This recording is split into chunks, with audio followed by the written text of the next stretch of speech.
Hey guys, this is Mark with Ian. We're talking a little tech today. We're talking gimbals, why you should be buying one, why it's affordable, what it means to your business, your design business specifically, how it can make you look like a pro. Although there is a little bit of a learning curve, there's not much. So I would recommend these gimbals to anyone. I bought one. I absolutely love it. Not only do I use it in my real estate job, I use it also with, I went to a design show house in San Francisco that I used it. I loved it.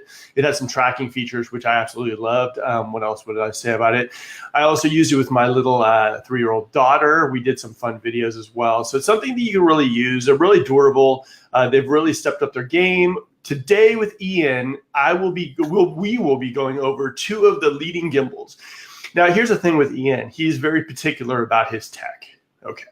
So he went down to BH Photo, pretty much one of the leading places to get this type of gear. And they told him they would only recommend 2 gimbals. I've got one. He's got one. Now mine, I've been waiting about 3 months to get. This thing is honestly like the Christmas present that came a little bit later, but I'm loving it. So for me, at least, it's my baby. I keep it with me 24/7. It's like my 6th gun. It's right by my side. I know Ian loves his gimbal. You saw his latest video promoting this event, and he looked like, that old video of the Verb Bittersweet Symphony, which was really, really cool. But gimbals are what it's all about. So, today we wanted to kind of talk a little bit about it because Ian's actually used gimbals a lot longer than I have. I'm kind of a newbie when it comes to gimbals, and getting used to the little controller and the side-to-side thing. I'm not a video game guy myself, so it took me a little while. And I was telling him yesterday, I was like, I do love gimbals, but I'll be honest with you, you got to get used to the steering and the maneuvering of them and everything too. But once you get the hang of it, they become really, really, really intricate to anything you're doing. Like I said, for me, I love using it.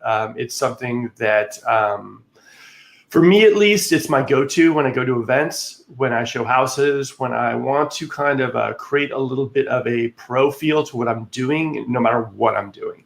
The nice thing about my gimbal that I got is it comes with software, which will allow you to edit on the fly. It'll allow you to select the various video segments you want to. It'll put them all together, find the pieces of the puzzle that are a little bit better stabilized, the image quality is better. It'll add some music overlays to it, or it'll add music, it'll add some overlays to it, some switching, and it really looks amazing.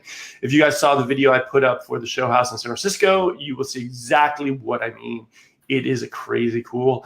And one of the reasons why designers should be using this for the most part is because when you guys are doing your projects, you really want to show not only how amazing the projects are, but also in a professional light. And I know it's expensive to hire a videographer and photographer, but this can actually help you kind of take it to the next level without having to pay an arm and a leg. Ian, how are you doing this morning? Yeah, all right, man. Just sharing this to all our groups here so we can get people coming on live with this.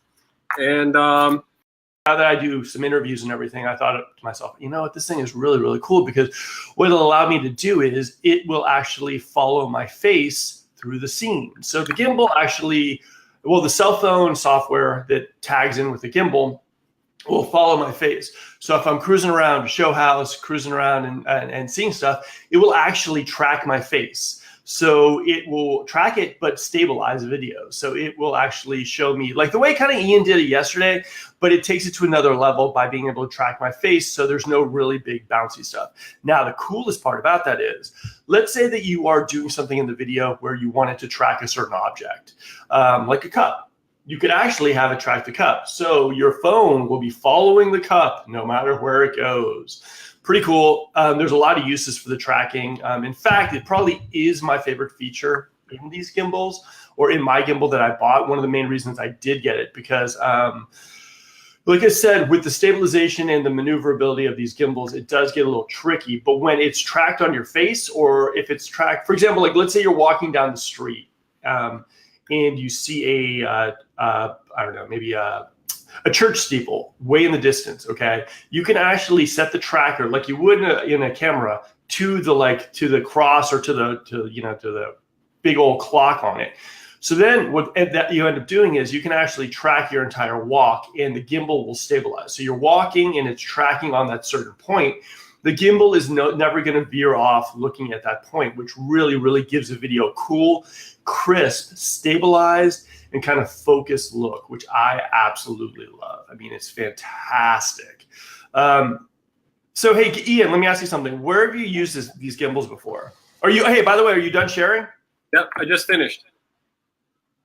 So let's talk about that video you did in the park, you know, the Bittersweet Symphony gimbal, or the video.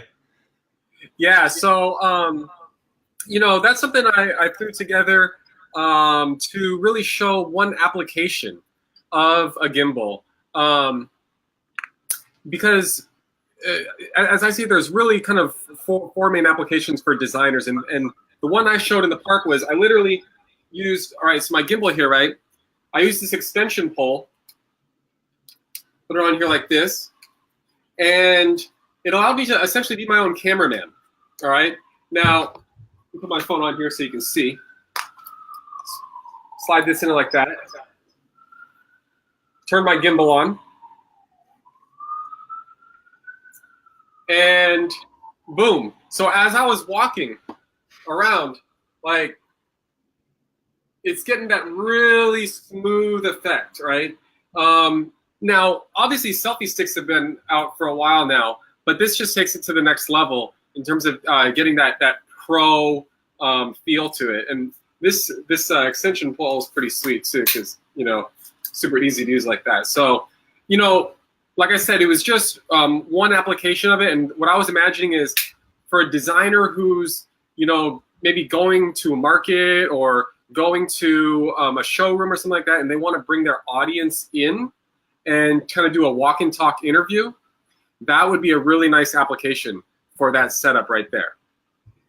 All right, I like it. I like it. I mean, they're really, really easy to do too nowadays. I mean, before you'd only see kind of like the pro video people come in with these monster kind of gimbals to stabilize a video. How important is the video stabilization to a video? I mean, is it something that you could really tell the difference? Absolutely. I mean, yeah, definitely everyone's going to be able to tell the difference straight away. And it really can be the difference between when someone's scrolling, excuse me, when someone's scrolling through your feed, your Facebook feed, and they come to a video. I mean, if your video is just looking really smooth all the way and it's got that pro feel to it, it's just so much easier on the eyes. I mean, every little thing that we can do to get people to stop scrolling is going to increase conversion of whatever we want them to do, right? So, you know, in the case of a designer, you know, they put a video together, they want their audience to see it, and if it's on a gimbal, it's just got that pro feel to it, especially if they're walking. Okay, I mean, obviously, you know, if you just ask your friend just to hold your phone and point it at you, I mean, you know, it's whatever, and you're going to get, you know, a still shot. But it's really when you start walking that the gimbal, like the electronic motor of the gimbal, is really going to keep that thing steady. You know. All right, I like it. Hey, check this out. I want to show you something you didn't see in mine before. Okay, so mine has this little adapter right here that you could actually, and a USB thing here, which is kind of cool. It can connect directly to your phone to give you extra battery life, which is really, really cool. You can keep going, so you don't have to deal with that whole like, oh, my phone's running out of batteries. My thing can go, my gimbal can go, I think it's for about 15 hours. Right. What's the life charge on yours? This one's quoted at 12 hours. And I mean, I haven't even had to recharge it. I've used it, I don't know, like 5, 6, 7 times now already. So yeah, the battery life's super good on them. You know, yeah, you can charge your phone with that. I don't really see that as a really necessary functionality. But Mark, let's talk a little bit about some more use cases for designers, right? So first one we talked about in terms of the video that I did is what we could call a walk and talk, right? We can call it a walk and talk in terms of being at market, being in a showroom, and walking and bringing your audience, you know, into the shot with you, right? What's another way that a designer could use a gimbal? God, you know, okay, here's the thing. The gimbal that I have comes with software, so you could actually do a time-lapse video. Now, everyone knows what a time-lapse video is, but it takes it a step further, and it calls it a motion-lapse video, which is actually kind of cool. You set it up on a tripod, and you have this screen. And what this screen does is it allows you to select different points of the screen. You can move the gimbal around. So, for example, you move the gimbal and you say, okay, look, this is one corner of the room, and you put one corner as one stopping point. And then you move the gimbal to another point, and you say, that's another point I want to go to. That point, this point, that point. And you shoot it around the room. You put it on a tripod, and then you say, okay, I want you to go and take 30-second photos of this exact motion. Okay, this exact, this exact way, from this point to that point to this point to this point. I want you to do it within 20 to 30 minutes. It will actually follow the course and create a motion time-lapse video. So like, let's say you're designing a show house and all the stuff is coming in. You could actually start it from the very beginning of it and show how you kind of like created this entire room, which is kind of cool for designers, because the idea of you being able to set up and create a room for the average person would blow their mind. And it would show them also your skill set to be able to do stuff really kind of like organized and in a good fashion. And it would give them a little peek into your world, which is always good to do for clients, because you really want to show them how, you know, this isn't something that everyone can do. This is really a really precise skill set, and how you can do it in sort of a certain amount of time is pretty cool. So for me, I think that would be awesome. All right, and piggybacking off of that, you know, what you're talking about right now is really going to create something that is going to look like a video that was created for thousands of dollars potentially. I mean, it's going to look like a pro, you know, video team came into your space and did a video, which is going to elevate, you know, your branding of your design business. But I want to talk right now about a particular use case for a gimbal that similar to that, but actually much more simple. Check this out. So right now we're in an interior. It's my interior, right? Let's say this is interior that you designed. You've got your gimbal, right? And you got your phone on your gimbal. And what you're gonna do is you're gonna just go into your space here, and in addition to photographing your space, you're gonna go ahead and just do some really smooth video of your space. And you're gonna do some like broad shots. Maybe you stand right in the middle of the room and you kind of just do some stuff like this, but then you kind of come in close on some details as well. You know, come in close. And imagine that's like a 1-minute video. You're just going around the room. Look how the camera just stays totally straight, no matter like up and down. It's just totally smooth, you know. And that's really going to give you that kind of pro feel to it. So when someone comes to your website, or when someone's scrolling down your feed on your Instagram, your Facebook, they say, "Wow, you know, this is really easy on my eyes."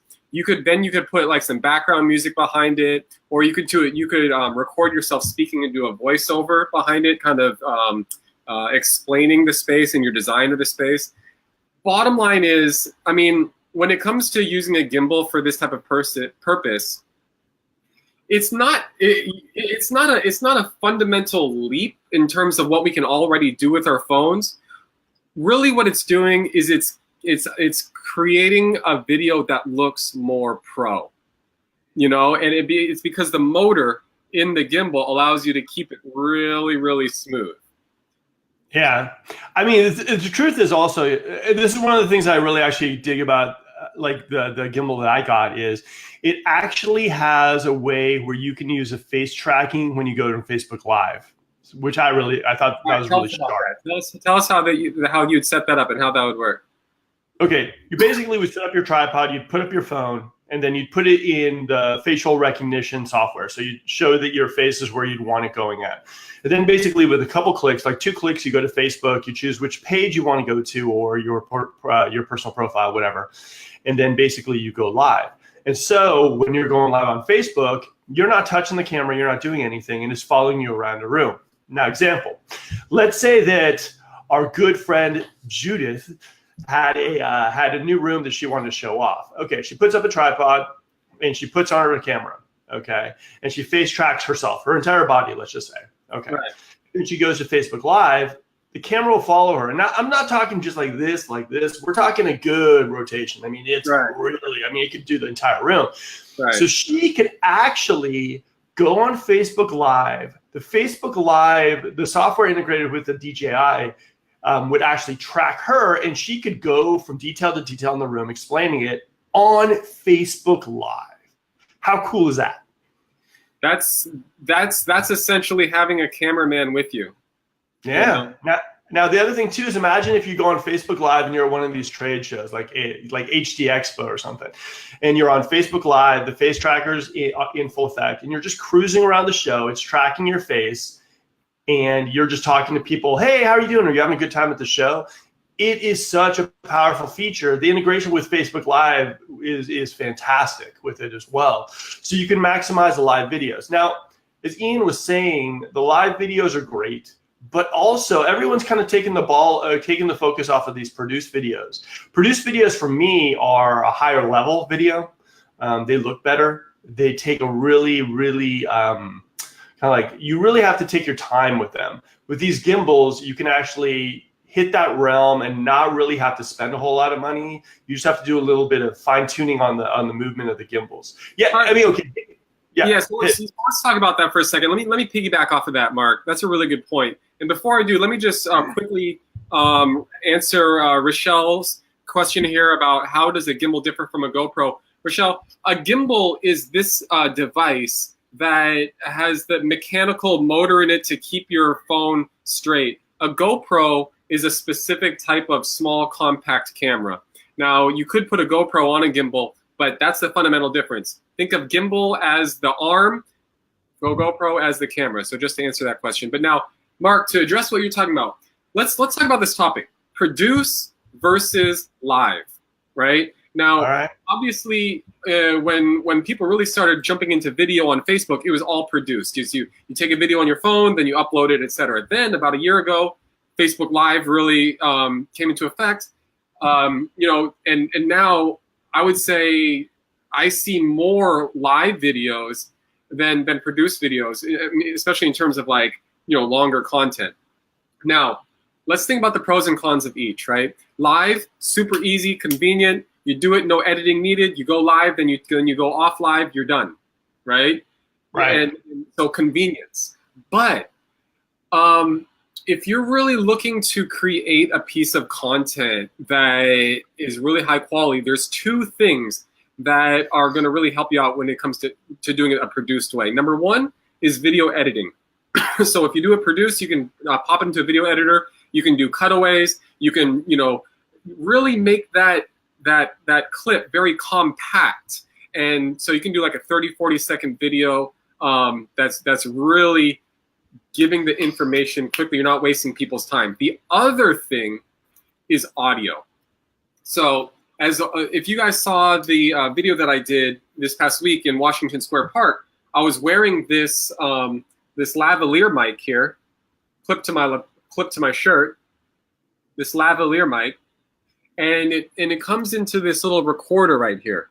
Now, you could also do this with just like a phone and your earpods or whatever. But the point is, you know, to have that microphone, you know, right near you is it's gonna really elevate the quality of your video, especially when you're in a loud environment. One of the number one things that are gonna get people leaving your video is if the audio isn't good. So, you know, by using an external audio recorder, whether it's a pro one like this or whether it's just a phone or an iPod or something, you're going to be able to get that external channel of audio. Now, obviously, you need to then bring it into a video editor, and you just sync it up with the audio track of your video, right? And then you need to take that audio track of your video and put it all the way down. So what you have left is just the audio created by your recorder. A hot tip here: when you're doing this and you mic yourself up and then you turn on your video, what you want to do before you start talking is you want to do like this. You want to put the microphones kind of closer together, and you want to do 3 claps: clap, clap, clap. And what that's going to do is when you bring it over into your video editor, it's going to create those spike in the audio, channel. So you can actually just line them up visually. Boom. And then keep the one you need, suppress the one you don't need. And if you guys want to see this in action, go to the video that I posted this week, go to the engagement group and see it there. And you'll really see the difference that an audio recorder makes. So in summary, in terms of, comparing live versus produced, live, you get the convenience. Produced, you get the higher quality. So if you're thinking about creating a video for your website or something more that's evergreen content, really consider doing a produced video. If you have any questions about this, feel free to reach out, and I can answer any questions they may have about this. Hey, Ian, I'm hearing a little echo on your end. Oh yeah, the other thing too is with the live videos. I mean, everyone has that kind of like, and I understand the live stuff. I love live video, as everyone probably knows. But to a certain extent, you have that get out of jail free card with the live videos. Produced, when you throw something out there that's produced, I mean, you really have to kind of be responsible for what you put out there. It has to be kind of a spot on your brand, and the quality has to be pretty good. So, like I said, these gimbals will help you get to there.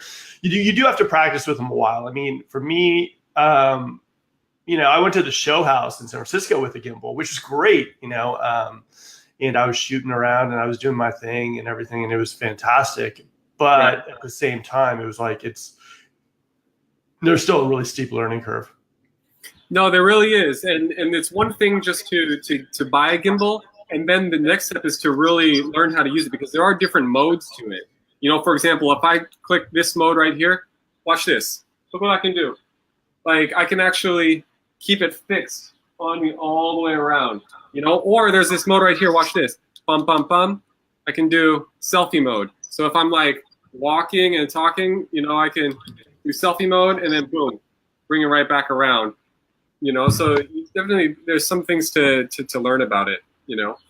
But Mark, let's transition now. Why don't we go to our next segment in terms of opening up for any questions and also previewing our topic for next week. All right. So. Guys, in this show we're doing, One Step Ahead Live with Mark and Ian, we really want this to be an opportunity for you guys to rely on us as tech experts. We know tech, and we know the design community. So at this point in the show, shout out any questions that you may have regarding gimbals or anything else tech related, and we're looking in the comments here, and we'll answer one of them. All right. And while we're waiting for those to come in, we're talking price point right now. For buy yours. Oh yeah, for sure. Yeah, let's cover that first.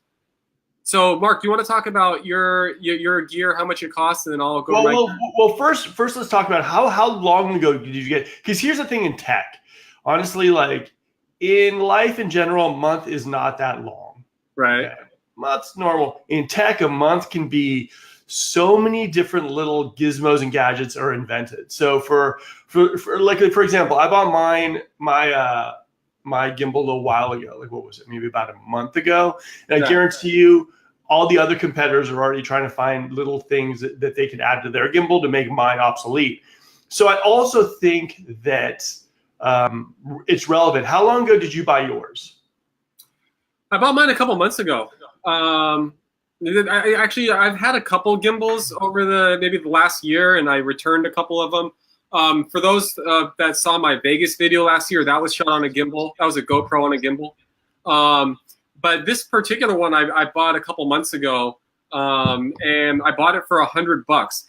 A couple years ago, these things were going for like $200 to $300. I mean, the competition in the market has just driven the price down so much. And Mark, you and I have the two leading gimbals on the market. Yours, I think, goes for $125 or $150, right, and mine goes for $100. The one that I use is called the Smooth-Q, and the one you have is called the DJI Osmo. Well, here's the thing. Also, check this out. The DJI Osmo was really, really cool. It was the original one came out, and I think it was selling for around $300 to $400. So what they did with this one is, because they realized so many people were using videos and everything, so they really streamlined it. They made it a whole heck of a lot better. The material is a lot stronger. It's just a beautiful device, and they reduced the price because they're thinking to themselves, so many people should be using these things, and these things are the hot thing to get. So now it's affordable. Now it's like, okay, I can drop 100, 125 to have something like this. Any designer, this is something you should be getting. This is something that, just you could throw out, you could do some nice videos, produce videos, go live, but it really does add a little bit of a flair to what you're doing. Yeah, and on that point, let's highlight a couple other pieces of gear here as well. Mark, can you go forward in the slideshow and show them the slide for this extender pole here? Well, let me see if it's pulling up. But here, Elle has a question about gimbal versus a selfie stick. Yeah, so that's what I want to address right now. So Elle, the gimbal is this piece right here. It's the device that has the electronic motor in it and all of that. And if you put an extension pole on it, you can actually make it into, a selfie stick. It's a selfie gimbal stick. Here, watch this. I can actually put this thing out, like, look how far I can get this thing, you guys.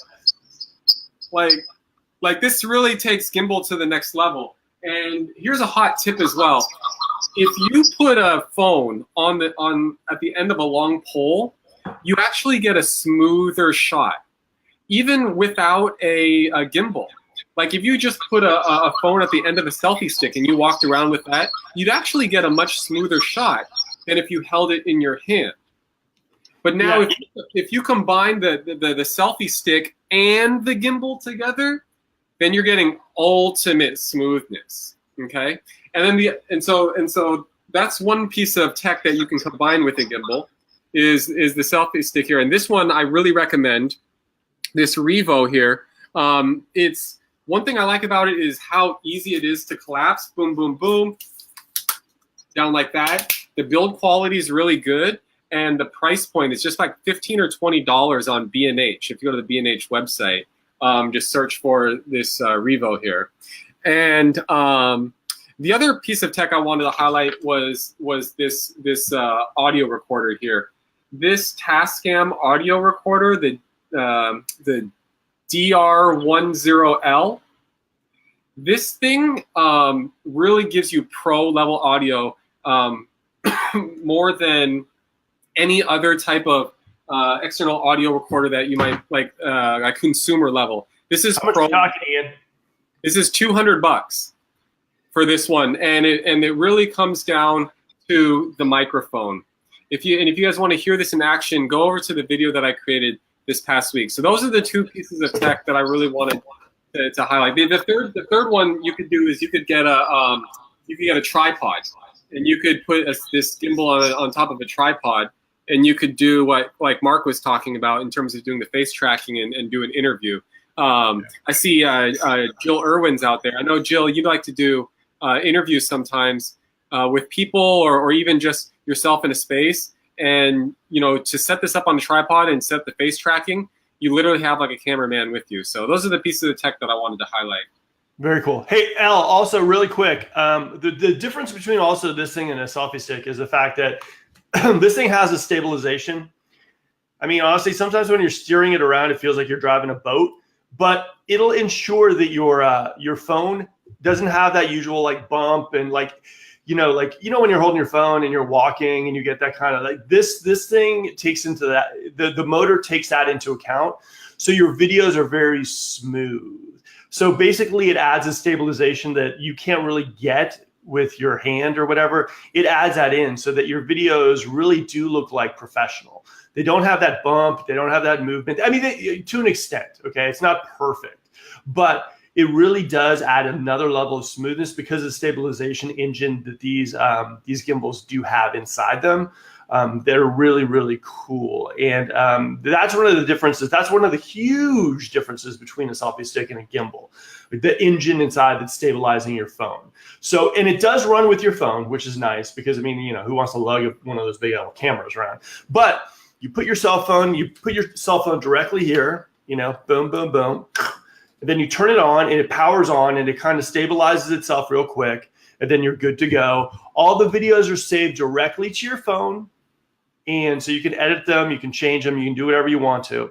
So it's just basically a piece of hardware. Some of them, like mine, has a piece of software that integrates with it. But for the most part, it's just a piece of hardware that operates with your phone so that when you're shooting videos, You don't get that like bump when you're walking or anything like this. It just stabilizes and makes it really smooth. Now, a lot of people like Ian, for example, he takes it to the next level. And, you know, there are techniques that people with gimbals use. Like there's one where like they go low and then they start bringing it higher up to show this kind of stuff. So, I mean, there are different techniques you can use with gimbals to really make it look like you're shooting a movie, which is just cool. So, you know, there are a lot of tips and tricks to these things. But for me, as far as video stuff goes, it's just a whole nother level. Yeah, for sure. Mark, anything else you want to mention on gimbals before we preview the next show and wrap it up for this show? No, I think we're good. Gimbals are great. If you guys have any questions, hit Ian, hit myself offline. We'll be throwing up some more gimbal videos as you'll be seeing it. I'm trying to get Ian to do more of those cool Bittersweet Symphony videos he did, cruising through Manhattan and all this kind of stuff. So I'm trying to get him to do those to promo the episodes. So if you guys are with me, give him some love on the videos for that. So yeah, no. Hit it. Let's hit our next episode, Ian. Do you want to intro it?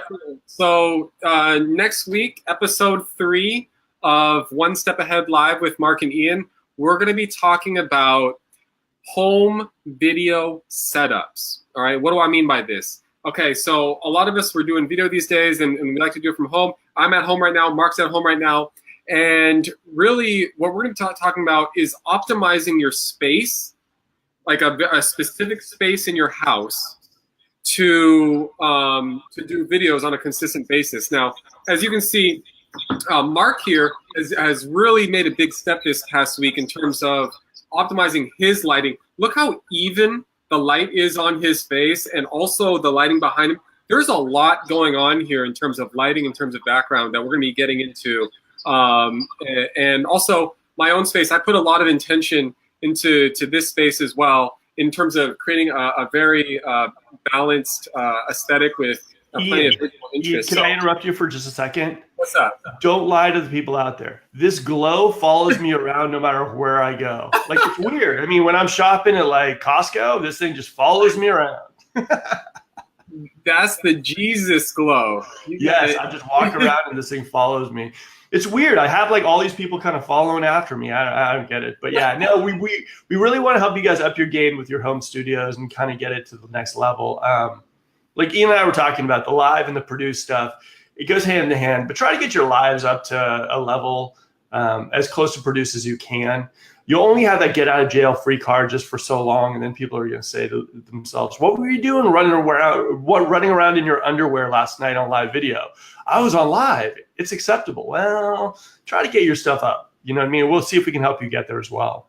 Yeah, I mean, when it comes down to it, I mean, what we're talking about this week, what we're talking about next week, you know, it all comes down to these incremental steps that can be taken to increase your conversion of people stopping to look at your stuff. You know, when you're going through your feed, when they're coming to your website, you know, we want to help you to get people looking at your stuff. And so we're talking about the tech and the techniques to do so, right?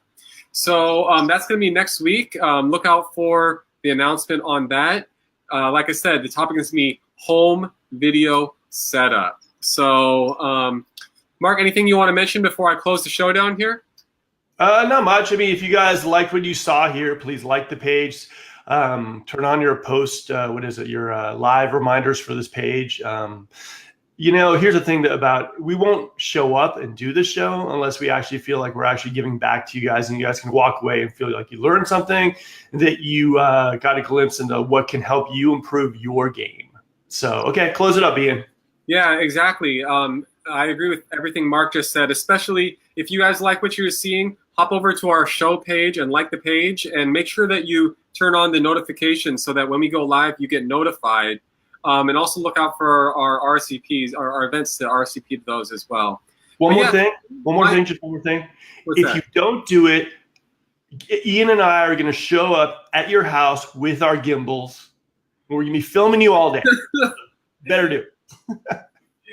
Yeah, exactly. We're gonna come like gimbal police, you know. Bad boys. Exactly.